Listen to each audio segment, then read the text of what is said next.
Hello, Julian. Hello, Mike. Good evening, everybody, and welcome to Veterinary Ramblings. And tonight we're going to talk about life, death, and screw-ups. So join us as we talk to ex-president of the British Veterinary Association, Robin Hargreaves. Hi, I'm Mike Brampton. And my name is Julian Ho. Welcome to Veterinary Ramblings. He's here. He's here, is he? Oh, ding-dong. Oh, good evening, Robin. Quick, let's talk about his books. I like the way he's organised his books. He's got them all organised by colour, look. I think that's brilliant. Now, he's clearly bought those books from a bookseller saying, I'm doing a lot of Zoom meetings. Can you make my book cover look more interesting? I'm appearing on Veterinary Ramblings next week. I've got to appear intelligent. Have I ironed a bloody shirt? I've ironed this pullover. Honestly, it passes for a night out, does it? I tell you, I've missed it. Robin, hi. You may not remember me. I think we have met occasionally at BSAVA. But I was trying to rack my brains as to whether we really had, and I must admit. No. I remember meeting you because you were at the time BVA president. But there's no reason for you to have remembered meeting me because I wasn't. And it makes perfect sense to me. Yeah, but well, imagine the atmosphere was very much like this. Oh, it was, yeah. There was a Guinness involved, I think. Ah, great. Cheers. There's always a Guinness involved, isn't there? You're in mixed practice, aren't you? Up in. Well, yes, I am. In the practice is mixed, but I've not done farm work here at all.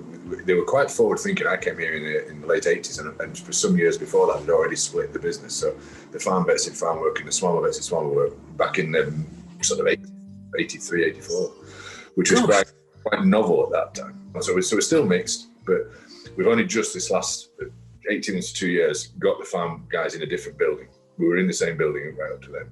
It's very different now because we never see them. We used to be in the same, having a brew together and stuff, which we don't do anymore. Gosh, and are they run as two separate businesses or the same? Well, they are run it, yes, in that they've got their own staff, and David, we've got one director partner who runs the farm side, and then there's three of us actually on the farm side, and we make our own decisions.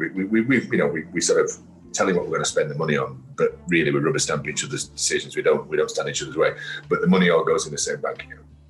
Right. So, Robin, I mean, it's been a long-standing practice in Colne and the area, hasn't it? I mean, longer than we thought. Yeah. Well, I was going to say, I think I understood. Did I not hear that you were looking up information to celebrate the centenary? Yeah, I have the guy who hired me had retired, and I went to see him, and we were chatting through the history of the place, and he almost conversationally said, as far as he was aware, the practice started in 1921. And that was, probably 8 or 10 years ago. And so we just kept that date in mind, and we kept thinking, in 2021, we'll be able to do some celebrations. And it all got a bit sort of dumped on by COVID. So we can't really have the open days and stuff we were planning to do. But then one of our long-standing colleagues retired, a lady who's worked for us since before I came. So she'd been working at the practice for 39 years. And she retired. When she retired, she did a little bit of digging around and got in touch with a friend who did genealogy and what have you. Anyway, she found out that on the census that there was a guy living in the building who was a lodger to Mr. Rankin, who we knew Mr. Rankin definitely started the practice. And he had a lodger in 1911 who was down on the census as occupational veterinary surgeon. So I thought, look at me. So he was working in the building in 1911. We were 10 years bloody late for the centenary. So, well, you could have had your open day. We're quite proud of it, but we're a bit stuffed with our celebrations. They've done it in 2011. Wow. Well, I mean, that's the earliest we've got. So Rankin was definitely living there, and he probably started on his own. So the fact that he had a lodger who was also a veterinary surgeon at the time meant that he probably goes pre-1911, but we don't know how far pre. Wow. Yes, I suppose in those days you didn't have to register, did you, to become a practice in terms of health and safety and trading standards and things, did you? I suspect not. We don't know when he actually started seeing animals in the building because it's a private house. The last guy to live in it was a bloke who hired me, and he moved out in the early 60s, and then we took it over completely. So he was working from it, but he would have been doing draft horses, farm horses, and livestock and stuff, and it would have been just going out of the building. But I mean, the distances must have been astronomical, because the practice in Burnley grew out of it, and the practice in Skipton grew out of it. Well, there's 19 of us. There's 15 or 16 at Skipton. There's probably 6 or 7 in the practice in Burnley that grew out of it. I mean, the Skipton practice goes up to right up the Dales, nearly to Hawes, and we go down to Haslingden and Bakeup, and that area, presumably, he more or less did it on a motorbike. You know, it's amazing. Gosh, wow, God, it's amazing, isn't it? Yeah. And you're still doing all your out of hours, aren't you? We are, yeah, both sides. We have 2 vets on every night. I'm on tomorrow night. I'm on 24 hours tomorrow. Do you get enough new vets coming in for that? Because I'm on the south coast, and we always used to do our out of hours. About 5 years ago, we were finding it impossible to recruit anyone to do out of hours in our neck of the woods, and that's why in the end we dropped it. We just thought we're not going to get anyone.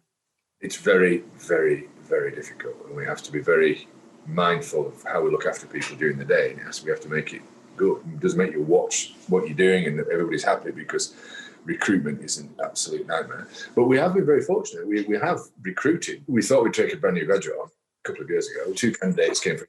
They were both so extraordinarily good at interviews that we said, well, we'll take them both. We learned our lesson that you're better off taking a gem, and it's costing you a bit of money, than having to look again in 6 or 8 months' time. So we took these 2 recent graduates on, and they went straight into it. When we start, we're on call, and they sort of back us up, and they come in and observe and watch. We let them go to bed at midnight, don't disturb them after midnight for a few weeks, and then maybe months, and then they start being on call, and we're on a regular rotated backup. We know exactly who the director is that they're going to call.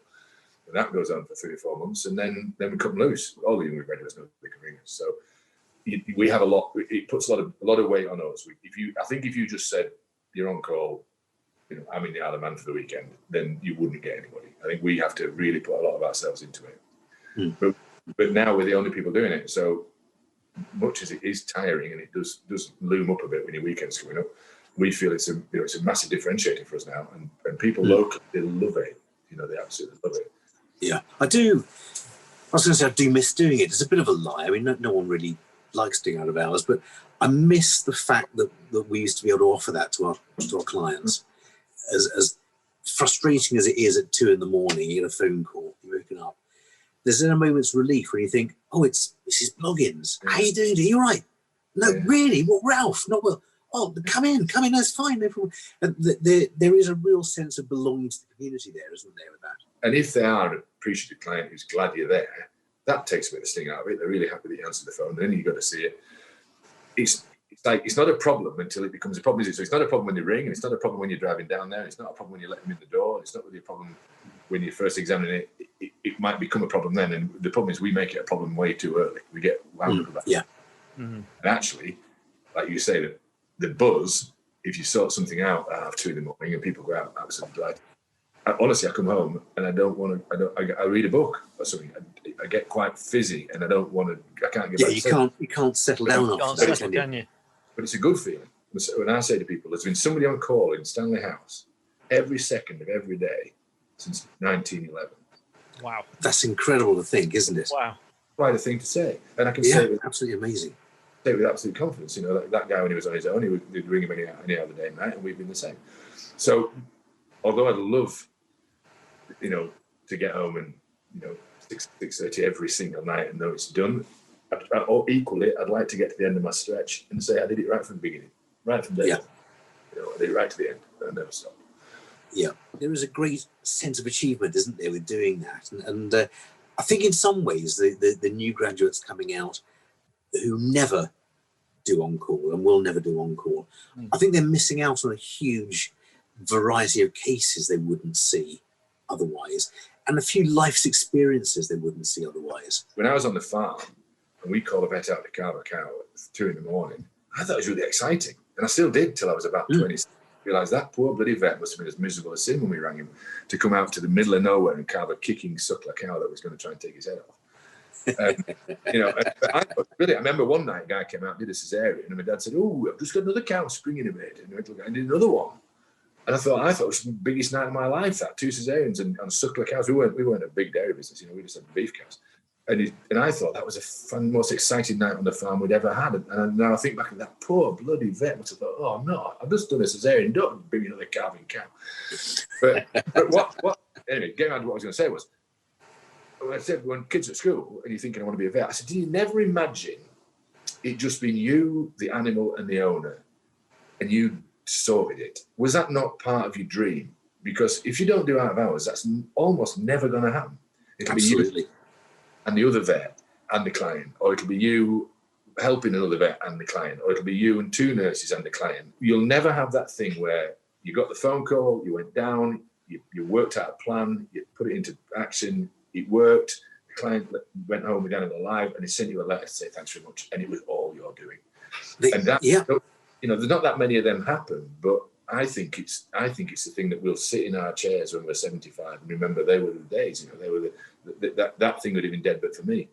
I think you're absolutely right. And some of my best anecdotes are from on-call nights. I mean, I've got a line of stitches that long, or a scar that long on my leg, where a horse unzipped my tibia out of hours one night. And you know, I still managed, I limped back to the car, got a bandage on, still managed to stitch it up before I went home and stitched myself up. And the client was there with a torch because there were no lights on. And it was real blood and tears, quite literally stuff, but it was great, really good. Yeah. Even now, you're in a dinner party, which I haven't been to a dinner party for about a decade, but I presume they still go literally long before COVID. But grapefruit segments, the lot. Very nice, yeah.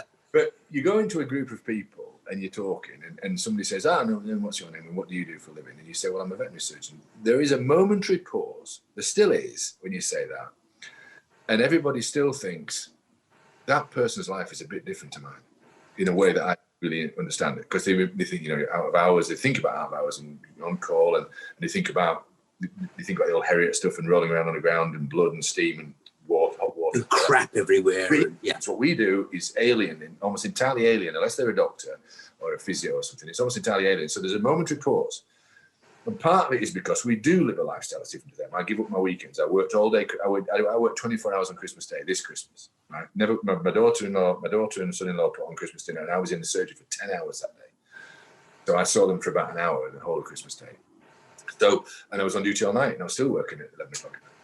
So we have a different life. Now, the thing is that we revel slightly secretly in the fact that people think, ooh, that's quite a thing. And I'm proud of it. I always have been. If you start clocking on at 9:15 and clocking off at 5:15, making a good old middle-class salary, driving a nice big car, and living in a 4-bedroom sort of like, you know, executive house like everybody else, then people will stop thinking that.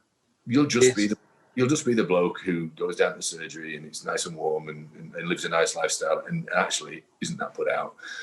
And I think people don't realise how much they're going to miss the reverence that we've been held in for generations when we just become a workaday bloke, woman who just tips up and does the job and goes home and comes from time of night. Robin, you are aware that there are other ways to avoid having to sit down for Christmas dinner without having to work for 10 hours at the practice all day and see them just for I love that one. I love that one that was on Twitter, wasn't it, where the guy said, I understand if the family get together at Christmas, the police could come and take them all away. So, is this free or do you have to pay for it?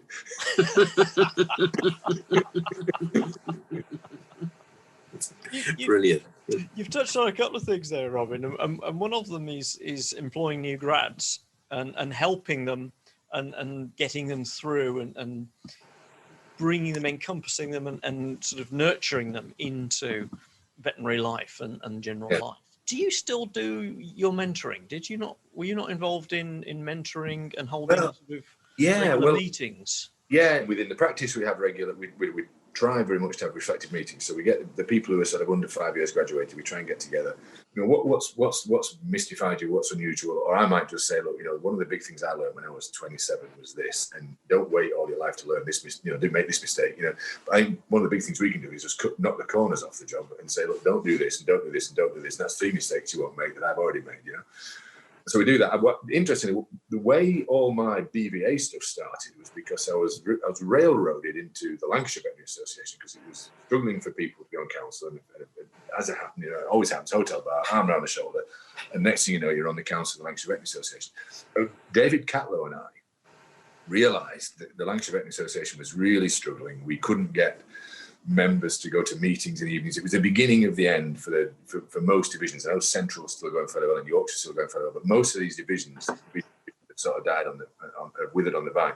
And we saw Lancashire going that way. And we thought, well, you know what the answer is? It's to change its modus operandi altogether and to go for the young graduates, make it a recent graduate meeting group. And we were on the cusp of trying to think how to do that when David became president of BVA some years before I did.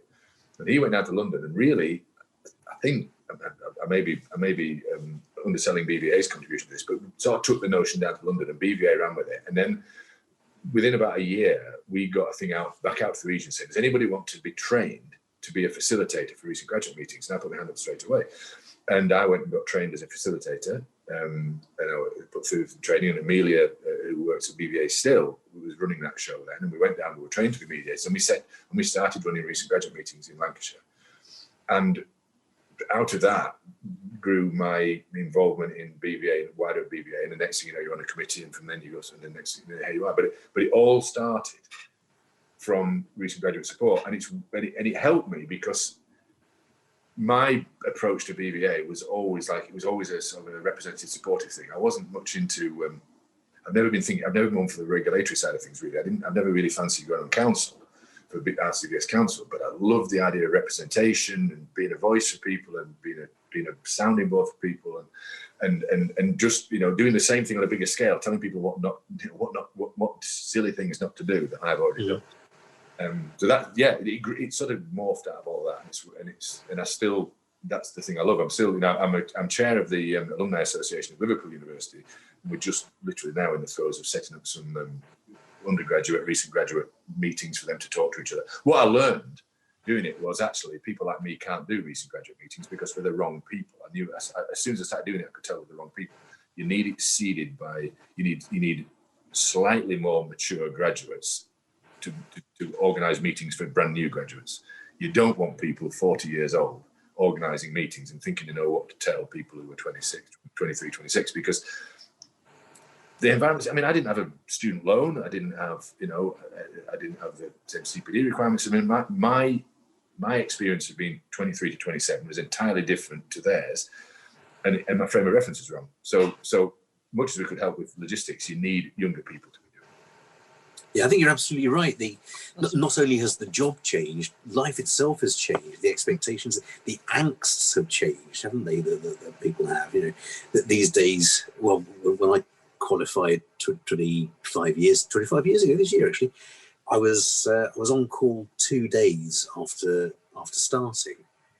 It was a baptism by fire, but there was a real sort of gung-ho nature about it, and I roll my sleeves up and get on with it. These days, graduates, and through no fault of their own, are terrified.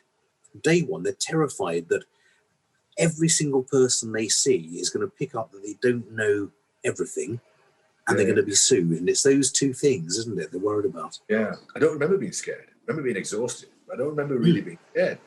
And I was like you, I went to work and I made a mistake. My first job was a mistake. I made the mistake of taking a job because I was so flattered that the guy offered me a job. That I just said, yeah, thanks. First interview, first offer of a job. It was only me and him. So I went to mixed practice in Shropshire with another guy, and there was just me and him. And he said to me, right, when there's work for two, we'll both do it. When there's work for one, you'll do it. And I was full of work at 23. I thought, yeah, fine by me. And he was going to pay me £1,000 more than I'd heard anybody else getting. So I thought, oh, this is great. Well, hey, quid's in there. What? Yeah, £1,000 after tax spread out over a year, it wasn't worth it. But the princely sum of £8,000 was what I started. Anyway, I went down there. Well, what I hadn't done, because I was naive and I remained very naive, was I didn't ask him who was going to decide when the work was too much for one. And it was him. The other thing was the guy was 61 in 1985 when I went down there, and he'd been in the war. He'd been in Burma in the war. And the guy had been shot at by the Japanese. So he didn't know why you would possibly get anxious about carving a heifer cow, So in fairness, he was a superb veterinary surgeon. He could do orthopedics, he could carve cows, he could do cesareans. He was very much ahead of his time. And he went out to work, I'm not kidding, in a white shirt, a Royal College tie, and a blue blazer, and tan chinos and business shoes. He put a carving gown on top of it, and he went to work, and he came back, and he was immaculate. when I came back to our mixed practice, what I found was that young farm vets, a bit like me, how much crap you got on yourself was a mark of honour. You know, you come back after birth and blood, you had bits of placenta behind your ears and stuff. Absolutely. Well, and they'd stay on all through evening surgery, wouldn't they? He would never have any of that. He was immaculately turned out all the time, very smart. I read something that you said or wrote as BVA president about euthanasia. You see yourself, and all small animal practitioners, and forgive me if I'm misquoting you, you see yourself as a specialist in euthanasia. And you say if we're not specialists, then we shouldn't be small animal vets, because that's...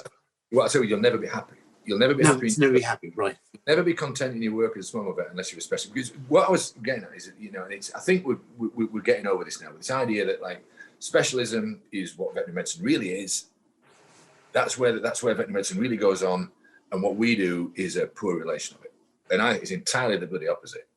If we weren't here doing the donkey work, there wouldn't be any specialists. There'd be nobody to refer things to you. They wouldn't be there at all. So, you know, my great friend John Innes and people like that, wonderfully capable, fantastic people, but they would be nowhere without us, because we provide the work for them by making triaging and making decisions and judgments and hopefully sensibly moving things on to higher levels of expertise. But we are veterinary medicine. And all those animals that we refer up to the specialists for the wonderful work that they do, if they get beyond the pale, they don't put many of them to sleep. We put them to sleep. They come back to us. The end of life decisions are our decisions. And how you manage that is so important. And it is. Really is. The specialism of the general practitioner is, it's not end of life management, talking turkey to people, being honest. I was working this morning in Burnley, and an old guy comes in with his 16-year-old Jack Russell, and he's drinking a lot of water and he isn't eating much. And we had a long talk. We took no blood samples. We did no ultrasounds. We had a long talk about what he really wanted out of the rest of his life, and what he'd had before, and where it was now, what the prospects were, what the likelihood of a good result was if I went through these things. And in the end, we put it to sleep. And I said, like, that dog's lived 16 and a half years. He's been poorly for 48 hours of them. I think that's a great result. Isn't that amazing? Yeah, I know. But the thing is, you could easily have justified it. And it would have been reasonable to blood test it and do all the other things and figure out what was up with it. But he knew, I could tell him that 70, 80% chance I'm going to find something I can't fix. And if I can fix it, it'll be very temporary. Is that what you want? Do you want that? You know, what do you want out of this? What do you call a win? And I think it's one of the things that I talk to my graduates about is before you embark on whatever plan you've got, establish what the client thinks a win is first. Because a lot of people don't like complaints, concerns that we get from clients and big frustrations we get from clients is because we got misaligned. What we thought was a win wasn't what they thought was a win. And when we thought we'd won, they were still disappointed. And they, well, that's our problem. That's our mistake for not aligning ourselves with the client's needs and wants. So it's, you know, an extra 2 or 3 minutes establishing exactly what the client wants before you decide what you're going to do as a clinician. Yeah. And not being afraid to ask those questions. Okay, I've been in practice for 35 years. I've seen dogs and cats die of everything they can die of. I've seen them run over, shot, electrocuted, fallen off bridges, drowned, starved to death. Kidney and that failure. Was just one cat. Yeah, that was a bad Saturday night, yeah. So, but I've seen it all, right? And I've also, in between seeing all those things all those years, I've also put innumerable animals to sleep. And what I know now, without a shadow of doubt, being put to sleep is better than all of them. There isn't a way of dying. Yeah. There is not a way of dying, and I defy anybody to tell me the one there is that is better than being put to sleep. There might be some that are broadly similar if you bleed to death, or quietly when you're barely conscious, maybe, but it won't be any better, and almost invariably they're worse.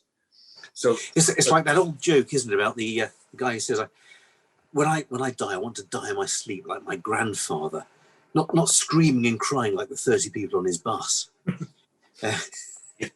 Exactly. There's a couple of things. I see guys coming. I've got tarmackers. I've got scaffolders. I live in East Lancashire. I've got big, tough fellas coming to me regularly. Farmers, they all come to me. And they'll come in and they look like they're holding it together. Dogs could be doing something, seizuring, or he's desperately injured, or it's pyrexic and it's got a burst of internal abscess. It could be in a desperate state. And the dog looks really distressed. The guy's holding it together. So I think the old dog wants to put it to sleep. Bit of talk. I think you're right. We put it to sleep. Now I'm concentrating on my job, looking at the dog, and suddenly the dog's absolutely fine. it looks fast asleep. All the juddering and the panting, everything, all the noise, everything stopped. And everybody says the same, but it looks like he's asleep. Well, it does. It looks fast asleep. You look up and the bloke's in bits. Yeah. The bloke came in holding together. His lips going, and there's tears coming down his face. He's in big oily hands, and he's doing it this. And I've seen this hundreds and hundreds and hundreds of times, and the significance didn't dawn on me for a long time, but now it does, right? So what happens is, you've got this animal with a terminal condition, can't beat it no matter how long it lives. You put it to sleep, and that lifts off that dog, and it lands on that bloke, and he goes out with the pain he didn't come in with. The dog stays with you without a pain that it did come in with. And what you've done is you've flipped it, you've turned a disease into grief. And that's a transition that's really important, because you can manage grief. Yeah. You can get over it. You will get over it. And so I say grief, grief is a normal, healthy response, isn't it?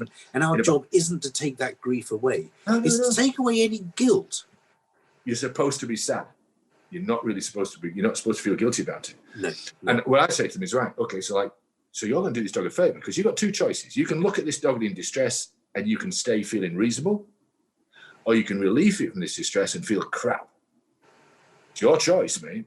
And I said, but the bravest thing is take it.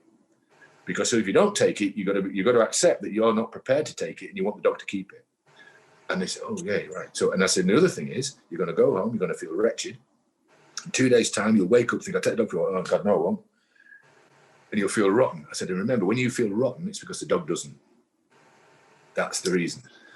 Lovely way to put it. Yeah, that's a really lovely way to put it. Yeah. There's loads. I mean, I do really feel it's a massively, massively important part of what I do, and a massively important part of what I try and teach younger vets, because it took me 25 years to distill these sort of meanings out of what goes on. You know, people come in and say, "We all don't want to put to sleep," and you say, "Fair enough." There's no shilly-shally. They know exactly what they want, and you put it to sleep. And in the hiatus after you've done it, so often, and any vet you talk to, and you'll recognise this, they'll say, "Oh, I'm glad I did that." And I say, "Why do you say that?" I say, "Well, I had one 20 years ago, you know, and I kept it too long. Kept it too long. Yeah. And I said, I'd never do that again. And I kept it too late. That's what you always hear, isn't it? I kept it too late. But the significance of that is 20 years ago. They've never forgotten. Mm. So I said to you, right, so you've got this memory of this dog. You think, wow, it was a great dog, was that? And bolted onto it is this guilty feeling that you kept it too long. So my job is to make sure you don't have that. Yeah. But when you think about this dog, this particular one, you're going to think that was a great dog. That is it. And he went just at the right time. Yeah. And I feel comfortable and reconciled to it. I said, and if I'm reconciled to it, then you should be able to be. And my job in the half an hour I've got is to make sure that you feel like this, like I do. Before we do it, we need to be on the same page. And if we don't get on the same page, we sometimes delay. Yeah. So let's just give it a thought. You know, it's not. You know, if it's a humane thing, you have to do it. But sometimes we'll say, right, well, we're not quite there yet. Let's just come back to this. We'll do this and this, give it 24 hours. Because sometimes that's just too big a deal to go within half an hour. It is. It is. And I've often said to clients recently, look, we'll have a think about it between us. We'll have a think about it, because then it divides it up, doesn't it? It makes it a joint decision, not just on their hands, not just on my hands. We'll both think about it and we'll chat again tomorrow. When I got my dog, little 8-week-old Labrador puppy, I knew, and I tell clients this when I said, I knew that the day I got it, I knew I'd put it to sleep. Absolutely, definitely, because I'd never let it down. And I'd never let anybody else do it. If I was still alive, I was going to do it. And I lived with that its entire life, never bothered me one iota. And I put him to sleep down the bottom of the field, outside this window. I had a whiskey, dug the hole. We went down the field. He was absolutely jiggered by then. He was 14 and a half years old. His back legs had gone, but he could walk on grass just. So we walked down the field, and I dug the hole. Lorna, my wife, said, "You can't take him to dig the hole." I said, "Of course I bloody can. If I planted a tree or dug a grate, he'd come with me." So he sat there. I dug this hole. It's clay. It took me all bloody morning. He sat there by this hole, dug this hole, and when I texted Lorna when I dug the hole, she came down with some beers, some treats for him, sandwich for me. He had some treats. I had a sandwich. I had a beer. I sedated him while he was having his treats. He went half asleep. I put him to sleep and I rolled him in the hole. And I miss him to this day, but I have never regretted it. I got up the following morning and I felt absolutely. No. It really is a wonderful part of our job to be able to stop that suffering and stop any guilt. I often feel really privileged to be allowed to be part of that family's grief. Oh, I know God, it sounds like it's actually when you see death, what you see is the love associated with that being. yeah. Do you know, this is all getting incredibly heavy for a veterinary rambling, but it's good stuff. It really is good stuff. But I wonder whether we could lighten the mood a little bit. And a little birdie. Before I forget, because I was going to say this completely out of context, but when we were talking about going on the farms, one of the funniest stories another vet told me was, young vet qualifies. His dad's a vet, and a young vet qualifies, and so he's been seeing practice with his dad for ages. So then now he's qualified, and so he gets in the car, and his dad sends him out on his first job down to this farm. He gets out of the car, and the old farmer says, "What are you doing?" He said, "I've come to look at your cow." He said, "No, I didn't. I rang for your dad." He said, "Well, I'm qualified now. I'm not a student anymore." And Dad said, "Come down and have a look at this cow." And you know, I've got all the gear. He said, "I'm not interested, mate." He said, "I've asked for your dad. I'm paying for your dad. I want your dad. Get back in your car. Get back to the practice and tell your dad I want him." And the lad's crestfallen. He said, "No buts and buts." He said, "Not interested. Get back up to the surgery. Tell your dad I pay his bills. Get him down here." And the poor lad has to put his bag back in the car. 97-point turn in the yard. He's got the window down, and the farmer, just as he's going out the yard, the farmer leans in and says, "And you can tell your dad, I only want him because your granddad's dead."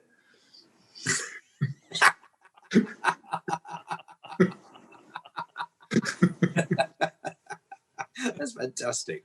Yeah. That's excellent. So you're into photography, aren't you, Robin? Bird photography?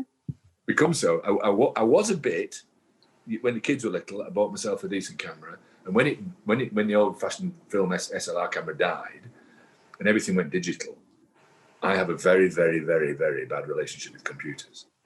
But then this spring, I started doing a lot more. You know, we were stuck at the house all the time, and I had to take my holidays, but I couldn't go anywhere. And I was paranoid. I mean, I literally never left the house. I didn't leave the house from March till July, apart from go to work. I never went to a shop. I never went to you know, when it was open, I didn't go anywhere. And I started watching the birds. I mean, I've always been interested in the birds, but now I've started watching them because I said, I want to get some decent gear. So I bought myself a decent digital camera, a decent lens, and I bought a hide. I put it down the bottom of the field. I constructed a feed. We built, between us, we built a thing to hang out. I've got a bird feeder that's about 5 foot long. And I built a frame for it that stands up in the trees, so it keeps all the big corvids off. I feed them on the ground. But now I sit in this hide. I've been in there today, and I just sit in there for hours and hours, just watching them behave and learning what they do. And I know birds have been doing stuff in my field for 18 years. I didn't realise, and now I know what they're going to do next. I know who's going to come next. I know the bullfinches always come in pairs. You know, I know. I'm becoming quite chummy with all my birds, and I've started taking pictures and that, you know, Instagram and Twitter and stuff. And it, you know, social media has become really important. I'm a bit of an addict, but last 12 months, you can see I talk all the time. Right? This will be my ideal evening. It's my idea of just heaven, really. So Twitter became really important. So now, for instance, I take a picture of a wren. I took a wren this afternoon. I thought it's a belting picture. Stick it on Twitter. And people I'm in touch with in Scotland who I've never met, people I'm in touch with in other parts, you know, some really top flight wildlife photographers, other people who are biologists, and some people just acquaintances. They say nice things about it, and it gives you a massive lift. It does nice buzz, real nice buzz, yeah. And it's that human interaction again, isn't it, that we're just all devoid of at the moment. Yeah. So have you set yourself a target of a different one every day? Then is this? No, it's just with my bird of the day. No, what I do is if I'm in the hide and I take pictures, if there's one that I really like, that's bird of the day. But the thing is, what I realised, I didn't tell people this, it's always taken on the day that I post. So right. It's one that I took today, and I did it one day because I was a bit tickled because I saw, I think, a sparrowhawk or something that I thought, so I put it up. And I was, you know, so I was thinking about these things, stuck it up, and Sally, a friend of mine at BVA, said, "Look, you know, if you're going to do this, you're going to have to say what they are." So I said, "Okay." So then I started, and then I thought, actually, you don't have to wait for the spectacular, you know, sparrowhawk mobbed by jackdaws. You know, you don't actually really look really closely at a blue tip very often. I can be sat 5 feet away with a 300mm lens. It's like that big, and I'm amazed what they look like. You know, so I think, well, I'm going to stick this up there, and I'm going to say this is bird of the day, and I'd say what it is, because there are people who wouldn't realise that a great tit looks like that. Whatever. You see, my bird of the day was a great tit today, but it could go a week and I don't do it. And if it's, I'm not going to put rubbish on there because I'm too proud. I'll stick them up there because I love it, and I think, well, it's just there's a lot of, you turn your computer on, you open up Twitter or you open up Instagram, and there's some stuff that you don't really want to see. And you think, well, if you stumble on my stuff, then you might like it, or that sort of stuff. And it waters down my rants that people don't like. As a fellow photographer, Robin, I have to say that you're getting some really impressive shots. And if anybody wants to see some of these lovely shots of British wildlife and small birds, then check Robin Hargreaves out, because it's worthwhile doing. The only problem with taking pictures of the birds is they move quickly. I took that picture of a sloth for precisely the reason I could get everything set up. The colobus was in a reverie, and the snow leopard was pretty much asleep, and the clam didn't bloody move. So they're my media. They're great. They don't move. Birds I find tricky because you see it, and you just about take a picture and something. Yeah, I'm listing my birds. I've got brown blur. I've got blurry brown thing. I've got bluey brown blur, and I've got reddy brown thing that shot past. And I don't know what that is because I just pointed the gun, this wind, and you can never see the damn things. So when you freeze one on a photograph and get detail, you see stuff. Yeah, I know it is. Nice. I've been looking at little birds all my life, and I see detail now I never realised was there. No idea. Yeah. I didn't know that dunnocks have got really bad feet. They've all the dunnocks have got like bumblefoot, like lesions on the joints. Yeah, I thought I could if I took the time now, I could identify every dunnock in my garden, because they're all different, but they've all got septic arthritic joints on their feet. And I look it up, and apparently they're very prone to bumblefoot. God, and you'd never know that in a million years, would you? I didn't know that. Anybody in particular, can't do anything about it. But I know it now. I didn't used to know. Oh wow. You were talking about out of hours earlier, because I said this is potentially globally available. I hesitate to say this, but I tell this story as a lesson to young graduates. It's a bit about that thing about being on your own and having to make your own mind up about stuff. So one of my very difficult clients, who I didn't get on with, who was trying to breed the smallest teacup Yorkie in the world, and they would have Cayletiella and all sorts of other things, and it was a very unpleasant environment that they lived in. She brought me this dog down, and it was whelping, it wasn't getting anywhere, and I x-rayed it, and it had one puppy inside it, and it was so big it looked like a dog inside a dog. And so I said, it's never ever gonna have this puppy. It's gonna have to be a cesarean. Well, she was very indignant about this because of the cost of it, and didn't want this operation. But she sort of grudgingly said, well, go on, and no appreciation of it being 11 o'clock at night. So I said, well, okay, we'll get on and do it then, shall we? She said, yes, get on with it then. Give me a ring when it's done. And just stormed down. And so I thought, right, we'll crack on. It's not going to waste any time on this. So I put the basket on the floor, and I thought, I'll get everything ready. Instead of waiting for the nurse to get everything ready, I'll get the hot water bottles, and I'll get the vaporizer set up. I've got everything set up. So that when she came in to help me, all we had to do was anesthetize the dog and get the job done. So basically she arrived and said, right, we're all ready. I whipped the dog out of the basket. We used to mask them down in those days. So I masked it down with halothane, turned it over, clipped it, opened it, nothing inside it. Empty. What's going on? So then I look in the basket, puppy's in the basket, weak as anything. Had it half an hour ago, I didn't notice. Puppy's alive and kicking in the basket. What do you do? What do you do? So you couldn't write it. So he said, perfect dilemma. Do I ring her up and say, good news, live puppy, that'll be £250? Or do you ring her up and say, I've screwed up? And you've got to be honest, haven't you? Yeah. You've got to be honest. Yeah. And look, good news, bad news. Good news is puppy's fine, bitch is fine. Bad news is I opened it up and it wasn't there. I said, well, obviously, they want me in charge, and I feel a bit of an idiot. And she unloaded on me in a big way, but fair enough, I'd made a screw up. And she went home with a life of dog, and she came back the next day, or the day after, I can't remember, the day or two after, and she came to the front door, and she stuck her chest and said, that bitch had the puppy in the basket, didn't it? I said, yeah, it did. I told you it did. She said, well, I knew it did. I said, well, because I told you. She said, no. I said, because all the green stuff was in the back of the basket. She said, and so I thought, I could have said I delivered it myself, and I would have been found out. Yeah. And what I tell people all the time is, you look an idiot. I looked an idiot for about 10 minutes. Yeah.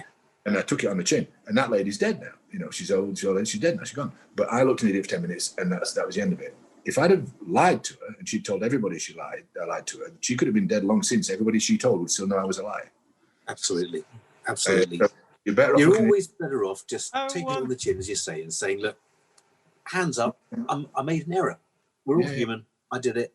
Yeah, and I've never had to own up to anything quite so dramatic since. And I said, well, and nobody in my practice has had to do it. I said, so I'm the worst. Right? I've made the biggest mistake. So it sounds made up. No, it's a true story. We all make mistakes, and all we can ever do is to be honest with them. And actually, clients, I made a mistake once, just once, on an orthopedic op, and the dog ultimately was all right, but I had to do another piece of surgery to correct it. And I said to the owner, he said, "Yeah, why do you need the other surgery?" I said, "I'll be honest, I used the wrong implant. You know, I shouldn't have done, for whatever reason I did." And I feel a bit of a tit. Oh, stupidly, I shouldn't have done. Didn't work. I'm going to do it again, and we'll use the right implant for the right dog. And you know, there's still a chance it might go wrong. But anyway, it went fine. It went fine. And do you know, that client? It took about 3 years for me to stop worrying whenever the client came in, but he was okay from day one after that. And he now comes in and sees me in preference to all the other vets. I think just because I didn't bullshit him. Displaying a bit of humanity isn't a bad thing. It's not a bad thing at all. No. I don't know how long. I don't know how you want to talk for, but I've got a story I want to tell you. Oh, come on, go on then. Yeah. I always tell this story, and I would kick myself if I didn't get a chance to tell this story. So I tell this story at the end of all my bits of talks at WI and stuff. It's Veterinary Ramblings, Robin. Everything's okay. Absolutely true, and I just love it because actually it's a funny story, really. But there's so many learnings in it, right? So I'm working in Leeds. I'd done this farm job for 2 years. I got exhausted. I was going to get married. Lorna was earning more money than me, so I thought, well, I better go where she is. She was in Keighley, so I come back up north. Couldn't get a farm job anywhere nearby, and I needed one quickly. So I thought, I'll just have to wing it and do a small animal job for a bit. So I got a job in Leeds. So this lady comes down with this cat, and she's worried about it because it's swelling up. Its abdomen's swelling up. So I examined this cat, and it was patently obvious within a minute or two what was up with it. And I said, well, don't worry. I said, it's going to be fine. I said, because your cat's pregnant. That's what it is. It was a very advanced stage of pregnancy. It's only about 9 months old. And I said, so that's what it is. She said, oh, it isn't. She said, it's not. I said, well, I think it is. She said, no, it's not. It can't be. I said, well, why do you say that? So it's never been out. It's never been out of the house. I've had it since it was 8 weeks old. So I thought it's definitely pregnant. So I humoured her a bit. I said, look, you know, if it hasn't been out, something's been in. She said, no. She said, for the same reason it hasn't been out, nothing's been in. She said, I have locked the windows when I got this kitten, and I've never unlocked them. And I've got 2 doors at the front of the house. I open one, I stand in the porch, I shut the door behind me, I open the outside door, I go out, I do exactly the same coming back. I'm paranoid about the cat getting out, and the fact that the cat can't get out means there's absolutely no chance of the cat getting in.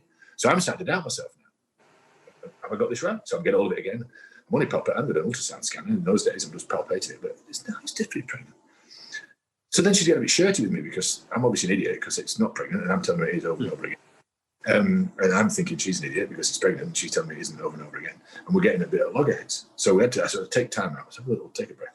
I said, look, I don't know what's happened, and I'm not calling you a fool. I'm not denying any of the things you're telling me. So, but all I can tell you as a professional is sometime in the last 6 or 7 weeks, this cat has met another cat. And that's just a fact. Now we have to figure out how that's happened. And she said, well, there's only her brother, but he wouldn't do a thing like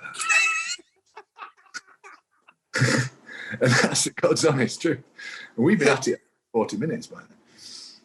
And at the time, I thought, I'm going to tell this story the rest of my life. But the learning from that was, you've got to dig to get a history. Yeah. And you've got to ask the right questions in the right order. And if you don't get a plausible story, you've got to go back and ask him a different way. Because if you don't stack up, you haven't got the history.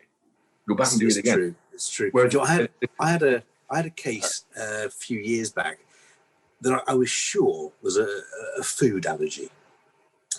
And I spoke to the owner for a long, long time about what he fed his dog, and said, look, what we're going to do for the next 8 weeks is we're going to try this this stuff, ZD, you know, other hypoallergenic foods are available, but we're going to try this stuff, AD, and we'll see. So don't feed your dog anything else, just having this and water, and we'll see it back. And I saw it back in a couple of weeks' time, and the skin was no better. And I said, well, okay, it's only a couple of weeks, let's keep going.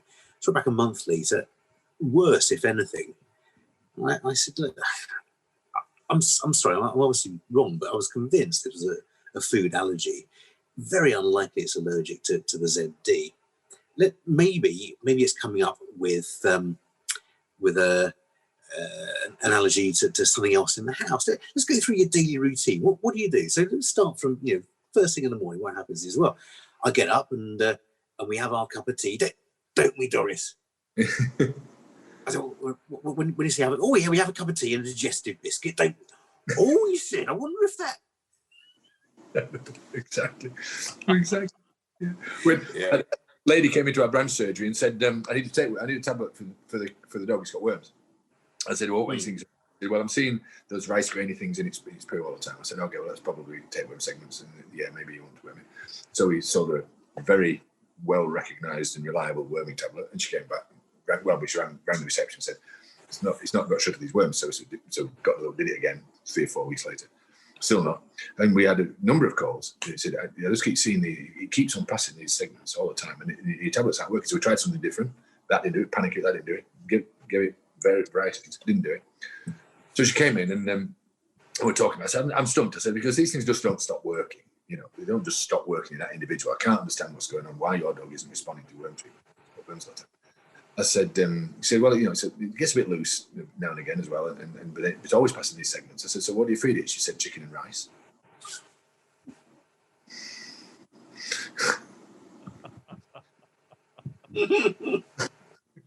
So it was the rice. It was passing it. She thought it was tape. It looks like rice grains. I know what they are.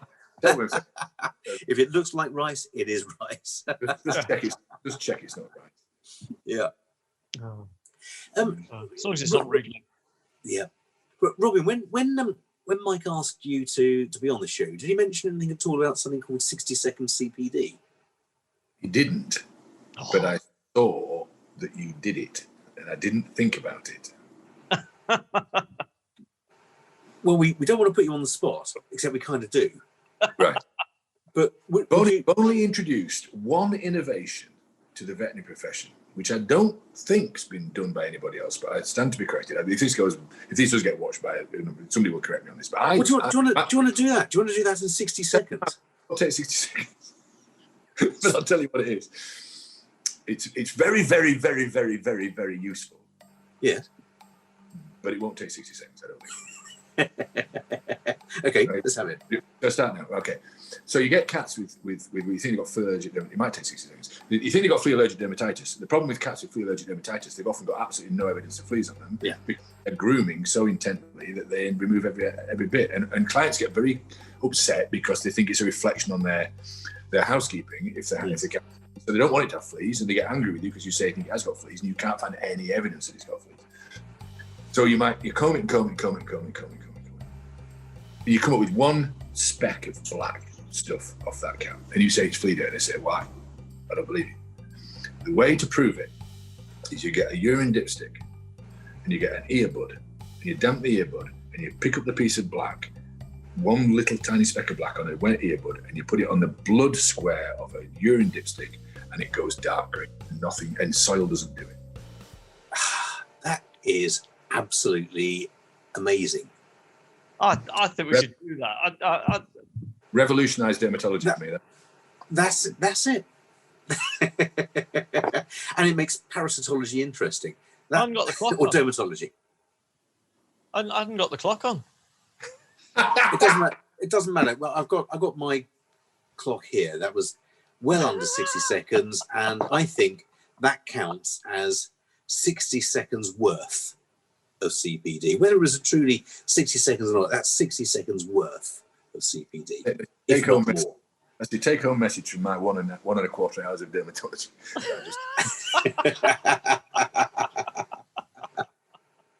I'm very proud of it. Fantastic.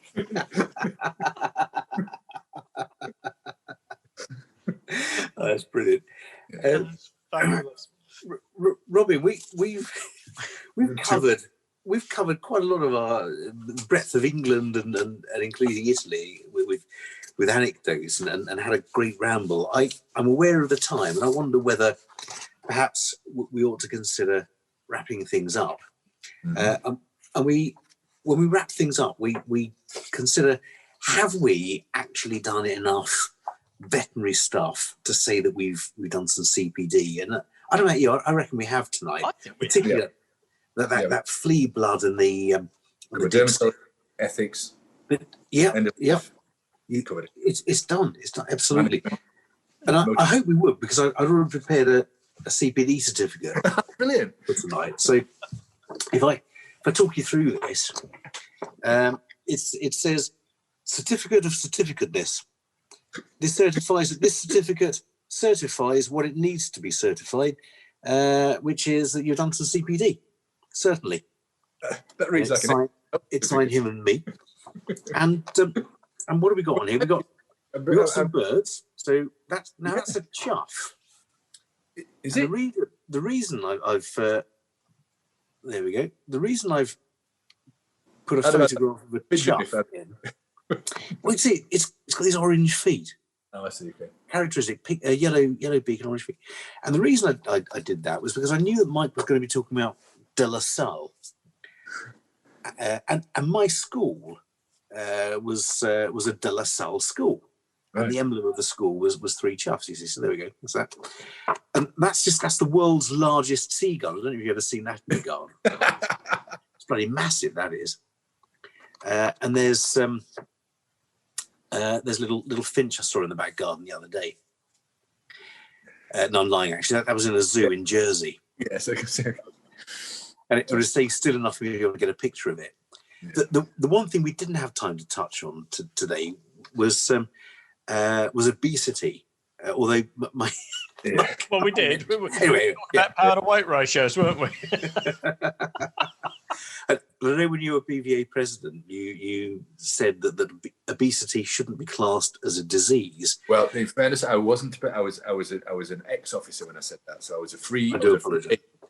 Right, but you're absolutely right. If you class it as a disease, and it almost gives clients laissez-faire. It gives them the option to say, well, it's not my choice that my dog is fat. It's a disease, and so I thought we'll mention disease purely on the basis that there's a giraffe's bottom, and is that giraffe overweight or what? I mean, look at that.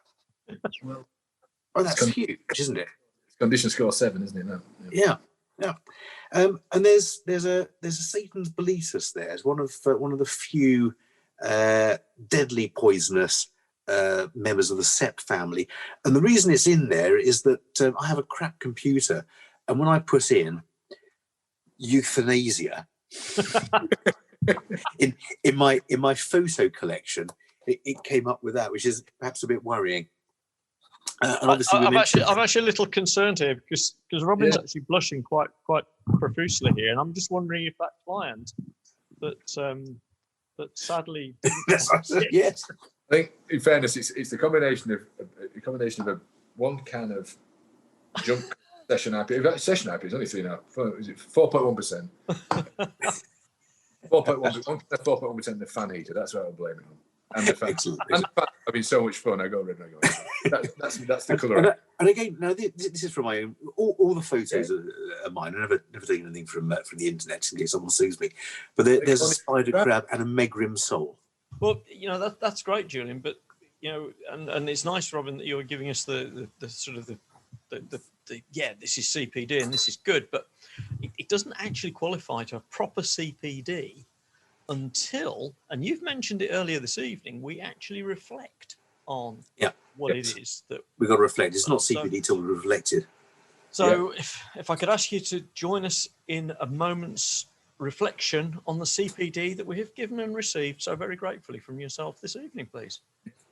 Let's reflect.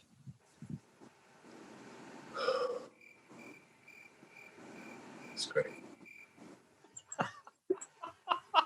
I'm genuinely reflecting. I'm reflected. You nodding off. Yeah, but thanks for reflecting with us, Robin. And I think now anyone who wants this CPD certificate can download it. Yep. And it'll go in their CPD files. I'd love to be on the CVS quality committee and receive at least one Veterinary Ramblings CPD certificate. but it's going to, will it pass? Thank you. Yeah, got it. Great, excellent. Excellent. Send it into the college tomorrow. These guys tell me this is worth 2 hours CPD. It's about this sort of time as well that I tell a really bad joke. Yeah, have you got one? I have, actually. It's a Welsh Wales v rugby game. So Wales are playing England, and just before kick-off, the Welsh fullback slips and pulls a hamstring really badly. It can't go on, and there's no substitutes available. So the coach is desperate, and in an unprecedented move, that's a word we've heard a lot, isn't it, the last year? An unprecedented move. He calls out to the spectators, anyone here a fullback? Can anyone come on to the pitch and play just for this match? And there's silence. And he's just about to say, okay, we'll call the match, when suddenly there's this, and he looks around, and there's this goose running quickly onto the pitch. And he says, will someone get the goose off? And the goose says, no, I'm a fullback. He said, well, we're talking goose. I'm a fullback, I'll play. So, well, I've got nothing else to lose. Go on, then you're on. And they agree, the goose plays, and he's brilliant. He's really, really good. So, he clears off on his own line. He makes some good cover tackles. He does fantastically. And at half time, the coach is really chuffed. He's made the right decision. So they're having their half orange and whatever, a little glass of milk for the goose. They're quite partial to it. And then they go on, and the coach says, "Okay, you can go on for the second half if you're up for it." And the goose says, "Yeah, absolutely, I'm fine. I'm good to go." And as he wanders on, the ref said, I'm really impressed. I've never seen a goose play rugby before. And the goose said, "Oh, thanks very much. You're making me blush." And he said, "No, really, you're quite fit, aren't you?" So, well, do what I can. Haven't got much time, got a full-time job, so I go to the gym maybe half an hour every morning. And the ref says, "Full-time, what do you do?" He said, "Well, I'm a chartered accountant." And the ref pulls his whistle out, blows his whistle, picks up a red card and says, "Right, you're off. You're off." And the goose says, "What?" And the coach says, "Bloody hell, that was a bit sudden." And the coach said, "I'm terribly sorry. It's out of my hands. It's a professional foul." Jesus. One of the things I loved in my rugby career, although it's so cut short so much, was the gentlemanly aspect of the game of rugby. And that's great. Yeah, the humility and speaking of this, it's a shame that this is going to go out when it does go out, because last weekend we saw the start of the Six Nations rugby tournament, and there's a fine line between international success and failure at rugby. Yeah, it's called Hadrian's Wall. Yeah. I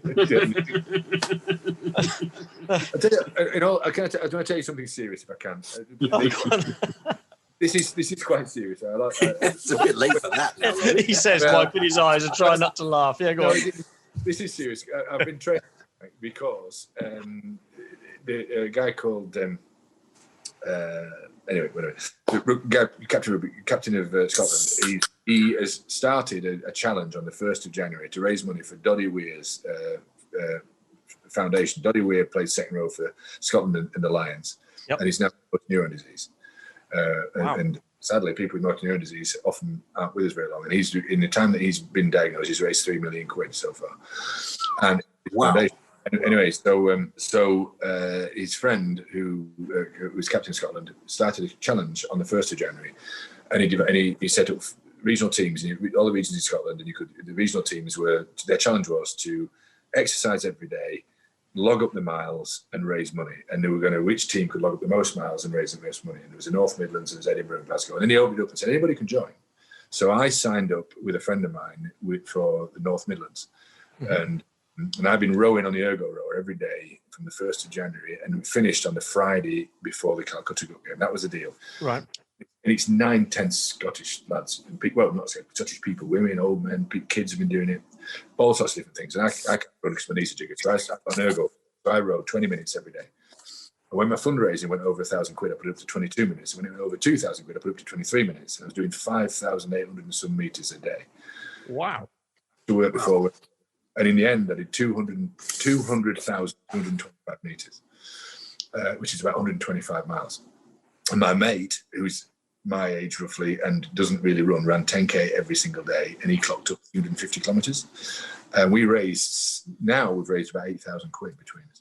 That's fantastic. But the thing was that it was all a Scottish initiative. And on the Friday night, when it was all over, they put on a bit like this. They put on a sort of virtual, almost Hogmanay type party. So there was music from people's houses, live music. There was Ali McCoy was on there just chatting away, and people, they had a whiskey tasting, wine tasting, bit of a cookery demonstration. But it was all just a bunch of people having a laugh. And it went on from 6 o'clock to 11 o'clock. And basically, if you turn your Facebook Live on like this, got a few beers, you were there. And I went to this Scottish party on Friday night. It's the first party I've been to for a year, really. And I had an absolute ball. And honestly, it was disappointing as a game on the Saturday. But I was so taken with all these Scotch guys and the effort they made. And by the end of the 35 days, we'd raised about 1.1 million quid between us. Wow. In 35 days. Fantastic. It is fantastic because I lost my closest school friend to MND when we were both 40. And that was, 5 years of hell, really, to watching that. And that's wrong to say, because actually the first 3 years, he was the most amazing bloke, and we had a great deal of fun. But it was very, in the nature of people who are ill, and I know other people who've got illness, their bravery is for us, isn't it? Yeah. They do it. Yeah. That's it. I learned about it. People who are suffering, and people who are suffering now, they're brave. They're not brave themselves. They probably cry when they're on their own. But when they're with you, they're brave because they don't want you to feel uncomfortable. And that's what I learned about MND. And so we've raised a ton of money, and I lost £8 since the 1st of January in weight. And what it made me was much more reconciled to the fact we got hammered by Scotland, because I'd actually grown quite fond of them by the end of remarkably. So I've used that as a balm for my injured soul in the last 11. So is there a link that we can put on our Ramblings page? There absolutely is. There's a Just Giving link if you want it. I can send it to you. Please do. The challenge is over, but the Just Giving links are still open. Because motor neurone disease is a horrific illness. But amazingly, probably in the last 2 or 3 weeks, I've heard of some progress. I mean, I've never heard, there was no progress. And my mate Chris was going through it. Chris was amazing. He said the person he felt most sorry for was his specialist, because I'd see him every about 12 weeks. And he said, I know he's got nothing to tell me, and he knows he's got nothing to tell me. The poor guy has to sit there going through his time, and Chris felt sorry for him because he couldn't tell him anything apart from what it was going to get worse, which it inevitably did. But we had some wonderful times. I'll tell you a story. Probably did what you want. But went to London. Chris couldn't use his arms at all by this stage. He could just about stand up. In fact, I'm not even sure he could stand up on his own by then. We took him in the chair a few times, and we got a pitch side place at Twickenham to watch the games. We got invited to the Rose Room after the game because we took him. We had a great time when he was able to go out with us. But he's in the hotel in a hotel, on a Heathrow hotel, and another friend of ours, an ex-teacher of ours, a great mountain of a man called Vern. So Chris says, Vern's in the bathroom in the hotel room. Chris says, Vern, I need to go in the bathroom.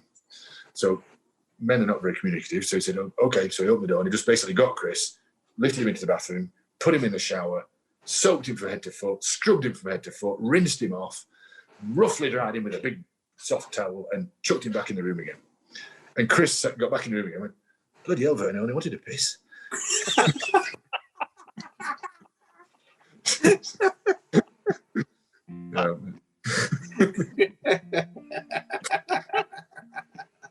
We had some good times. But I still, anyway. Sorry, I sort of hijacked you. No, that's not at all. Hijack at all. It's a good cause to be raising money for. Isn't it amazing when you're we all three are, when you're involved in science and you understand anatomy and you imagine how much pathology has been done to have a disease that can be so devastating and you don't know a damn thing about it. Almost, you haven't got any kind of handle on what's happening. It's almost impossible to believe that the things can still be so mysterious. But they are going to crack it, and they are making progress. And there was something from one of the Scottish universities. I think they found out that the motor neurons shorten. in my very simplistic way, they're not reaching where they need to reach to. And once you start to chip away at it, they will get it. But it's still sobering to think that what we think we understand everything, and we're well a long way. Yeah. We're a long way short on a lot of things like that. Yeah. So, I think it was Hubble, whenever Hubble was like 100 years ago, who said we're getting to the stage where we almost know everything. Yeah. Oh. No, not really. Not really. No. no, absolutely brilliant. Yeah. Well, listen, Robin, thank you so much for joining us this evening. It's been an absolute pleasure to have you on. I've loved it. It's been great fun. Thank you. Super stories, and if any of our listeners have enjoyed listening to our show and things that Robin's been sharing with us, then please click like, share, follow, subscribe, tell your friends. We're on Facebook, we're on Spotify, we're on YouTube, iTunes, any of the platforms that you're using. Share it with your friends. Send us a message, and if you want us to cover something, then drop us a line and we'll do our best to do that for you. So thank you very much indeed, Robin Hargreaves. I'll raise my glass of rum, well, my pot of rum here to you. Bless it. And may your dog go with you. May your dog go with you. Thank you. Cheers. It's been an absolute pleasure, chaps. Thank you very much. Well, thank you. Thank you. It's Thank you. fantastic. Great. And cut. Thank you so much, Robin. Incredible. That's amazing. Well, Absolutely incredible. and thanks for putting up with my joke. I really, in all seriousness, I've had a great time, and it is rare commodity is chatting. That's the thing. It's really missing. Cheers, then, boys. Ta-ra. Thanks care. ever so much, Cheers. Robin. You Bye. take care. Thank you. I'll have to get off it. There we go. He's a nice guy, isn't he? Isn't Yeah. he? Isn't he?